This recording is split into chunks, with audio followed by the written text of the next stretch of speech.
వచ్చేది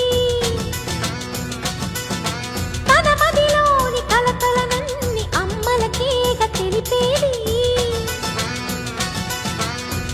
నెలతలే లేకుంటే దేవుడికి నెలవేది భక్తులే రాకుంటే గుడికి ఇక వెలుగేది దయతోటి కుంకుమ పూలు అక్షింతలు మనమంతా ఇవ్వాలి తన తాళి నిలపాలి తాళి కాచి ముత్తైదా